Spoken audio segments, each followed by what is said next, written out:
محترم سامعین، السلام علیکم ورحمۃ اللہ وبرکاتہ۔ آج ہم سورہ بقرہ کی آیت نمبر 8 اور آیت نمبر 9 پڑھیں گے۔ اعوذ باللہ من الشیطان الرجیم، بسم اللہ الرحمن الرحیم۔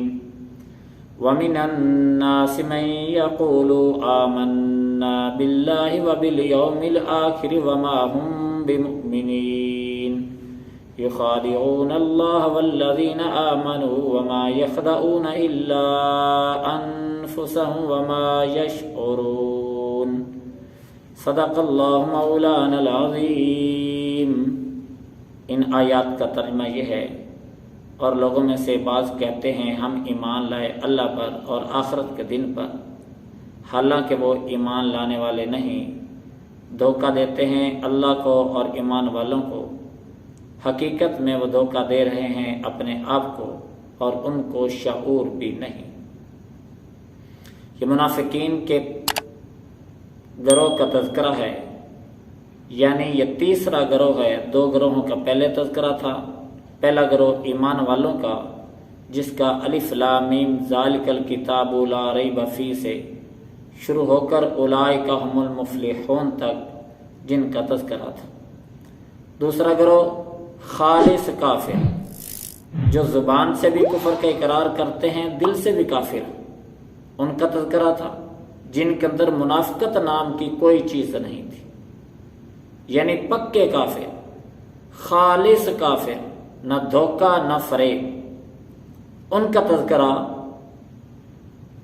اس کے بعد والی آیات کے اندر تھا۔ ان الذین کفروا سواء علیہم اانذرتہم ام لم تنذرہم لا یؤمنون سے لے کر عذاب عظیم تک۔ اس کے بعد اب تیسرے گروہ کا تذکرہ ہے، جس کو منافقین کا گروہ کہا جاتا ہے۔ یہ مکہ کے اندر موجود نہیں تھے۔ مکہ میں صرف دو ہی گروہ تھے، ایک مسلمانوں کا، دوسرا خالص کافروں کا، یعنی مشرکین مکہ کا، جو دھوکہ اور فراڈ کے قائل نہیں تھے۔ ایمان لائے تو پکے پکے مسلمان، اگر کفر پر ہیں تو پکے پکے کافر۔ یہ نہیں ہے کہ کلمہ بھی پڑھ لیا اندر سے کفر بھی ہے۔ یہ طریقہ کار مدینہ کے یہود و نصارہ کا تھا کہ اوپر سے کلمہ پڑھ لیا زبان سے، ظاہری طور پر ایمان قبول کر لیا، لیکن حقیقت کے اندر، دل کے اندر ایمان نہ رچا نہ بسا، کفر کے اوپر وہ زندگی گزار رہے ہیں اور کفریہ باتیں کرتے ہیں۔ اپنے گروہوں کے اندر جا کر مسلمانوں کے خلاف نفرت والا مواد یہ پھیلاتے ہیں۔ ان کا تذکرہ کرتے ہوئے حق تعالی شانہ نے فرمایا، وَمِنَ النَّاسِ، اور لوگوں میں سے بعض کہتے ہیں ہم ایمان لائے اللہ پر اور آخرت کے دن پر، حقیقت میں وہ ایمان لانے والے نہیں۔ یہ آیت عبداللہ بن ابی بن سلول اور موت بن کشیر اور جد بن قیس اور ان کے رفقا کے بارے میں نازل ہوئی، جن میں سے اکثر تو یہودی تھے اور بعض ان کے اندر منافقین تھے۔ ان کا کہنا یہ تھا ظاہری طور پر کہ ہم اللہ پر ایمان لائے اور آخرت کے دن پر، اور اللہ کے رسول یعنی حضرت محمد رسول اللہ صلی اللہ علیہ وسلم کے اوپر ہم ایمان لائے، اور جو مسلمانوں کی تعلیمات ہیں ظاہری طور پر ان کا اقرار کرتے تھے اور عمل بھی کرتے تھے، ایمان والوں کے ساتھ کھڑے ہو کر نمازیں بھی پڑھتے، روزے بھی رکھتے، لیکن دل کے اندر مسلمانوں کے خلاف ان کے نفرت بری ہوئی تھی، اور مسلمانوں کے خلاف آگے نفرت پھیلانے کے اندر بھی یہ لوگ لگے ہوئے تھے، کوئی موقع ہاتھ سے نہیں جانے دیتے تھے۔ حق تعالی شانہ ان کے عقیدے کو ظاہر کر رہے ہیں کہ ان کا عقیدہ یہ تھا کہ یہ زبان سے کہہ رہے ہیں آمنا باللہ وبالیوم الآخر، حقیقت میں یہ ایمان لانے والے نہیں ہیں۔ وہ اگلے حصے میں فرمایا وما ہم بمؤمنین، یہ حقیقت میں ایمان لانے والے نہیں ہیں، بلکہ ان کا مقصد کیا ہے ایسا کام کرنے سے؟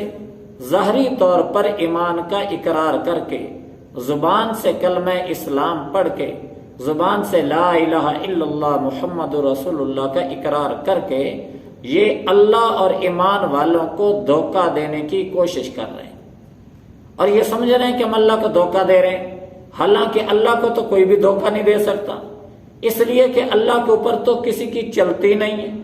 حق تعالی شان تو عالم الغیب ہیں، سب کچھ جانتے ہیں، دلوں کے بھیدوں کو جانتے ہیں، تو وہ کیسے ان سے دھوکہ کھا جائیں گے؟ کیا اللہ کو پتہ نہیں چلے گا؟ حق تعالی شان کو سب کچھ پتہ ہے، جو کچھ ان کے دلوں کے اندر ہے وہ سب حق تعالی شان کے علم ازلی کے اندر موجود ہے۔ دوسرا، یہ دھوکہ دیتے ہیں ایمان والوں کو۔ حق تعالی شان فرماتے ہیں حقیقت میں یہ ایمان والوں کو بھی دھوکہ نہیں دے رہے۔ ایمان والوں کو کیسے دھوکہ نہیں دے سکتے؟ اس لیے کہ حق تعالی شان اپنے نبی کو وحی کے ذریعے بتا دیتے کہ یہ منافقین آپ لوگوں کے خلاف یہ کر رہے، جو کام بھی وہ کریں، کوئی سازش بھی وہ کریں، تو سازش کی اطلاع نبی کریم صلی اللہ علیہ وسلم کو وحی کے ذریعے دے دی جاتی، اس لیے یہ ایمان والوں کو بھی دھوکہ نہیں دے سکتے۔ حق تعالی شان فرماتے ہیں پھر یہ دھوکہ کس کو دے رہے ہیں؟ حقیقت میں یہ دھوکہ اپنے آپ کو دے رہے ہیں۔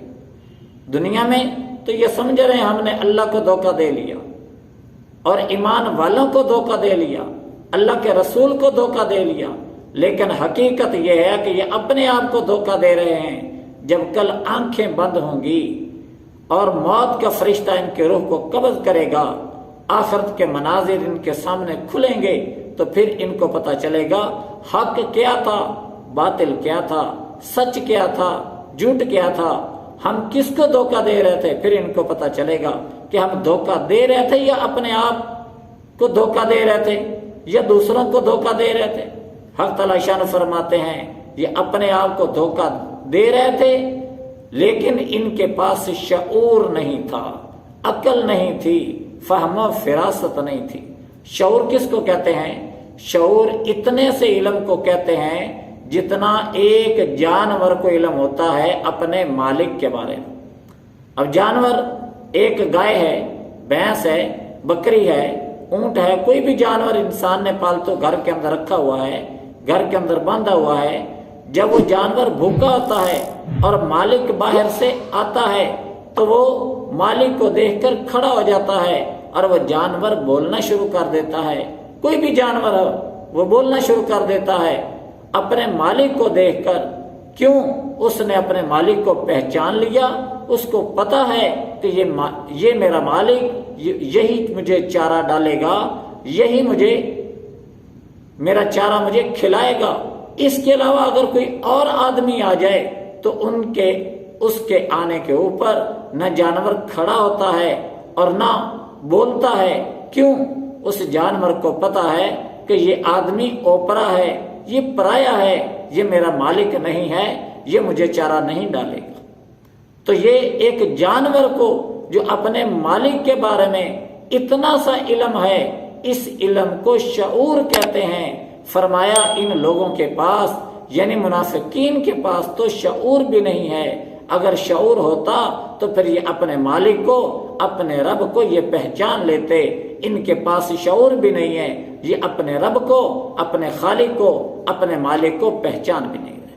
حق تعالی شانو قرآن کریم کو سمجھ کر اس پر ہمیں عمل کرنے کی توفیق عطا فرمائے۔